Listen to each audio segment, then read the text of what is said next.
Magandang umaga, tanghali, gabi sa inyong lahat mga kapatid. Saan dako o lugar ka man naroroon ngayon, ang panalangin ko po ay ang pagpapala ng Diyos sa iyo at sa ating pag-aaral ngayon ng sulat ni Apostol Pablo para kay Tito.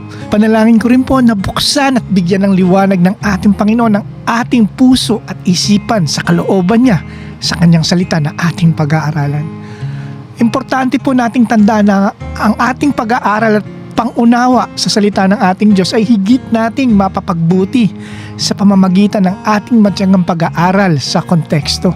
Mahalaga din po na ating tandaan na ang pagbabaliwala natin o hindi natin pagpansin sa konteksto ay ang dahilan sa mali nating pangunawa sa itinuturo ng Biblia.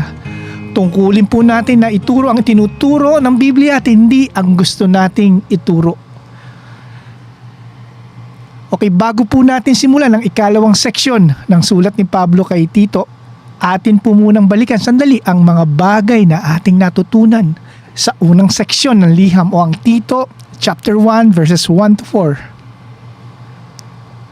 Sa nakaraan po na seksyon o ang talata 1 hanggang 4 ng kabanata 1 ng liham ni Pablo kay Tito, nalaman po natin ang tatlong layunin ni Pablo bilang alipin ng Diyos at apostol ni Hesukristo. Ito ay una, para sa ikasusulong ng pananampalataya ng mga hinirang ng Diyos. Ikalawa ay para sa kanilang pagkakakilala sa katotohanan ayon sa kabanalan.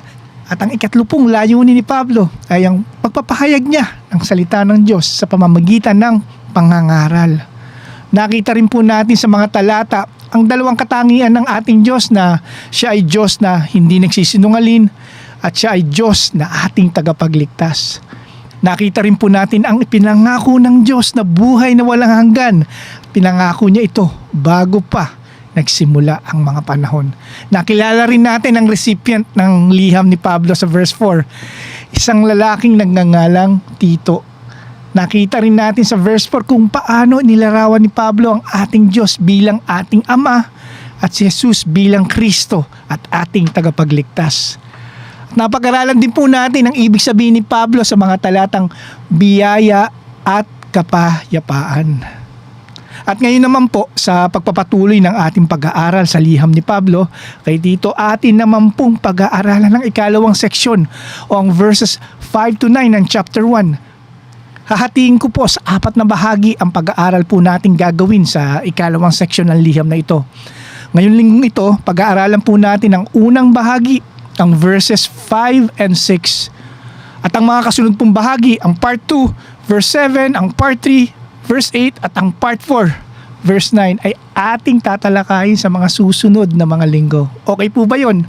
Okay, simulan na po natin ang unang bahagi ng ikalawang seksyon ng liham na ito o ang chapter 1, verses 5 and 6 na pinamagatan kong matapat na paglilingkod sa Diyos.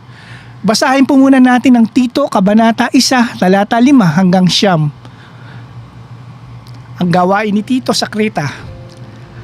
Dahil dito, iniwan kita sa Kreta upang isaayos mo ang mga bagay na may kakulangan at upang magtalaga ng matatanda sa iglesia sa bawat bayan na gaya na ipinagbilin ko sa iyo.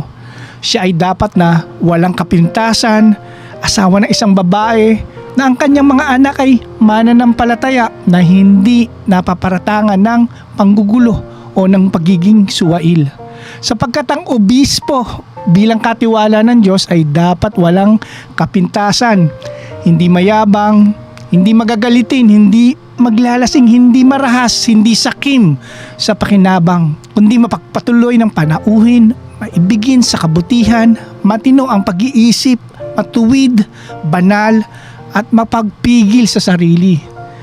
Dapat na kanyang pinangahawakan mabuti ang tapat na salita na ayon sa turo upang makapangaral siya ng wastong aral at pabulaanan ang mga sumasalungat dito.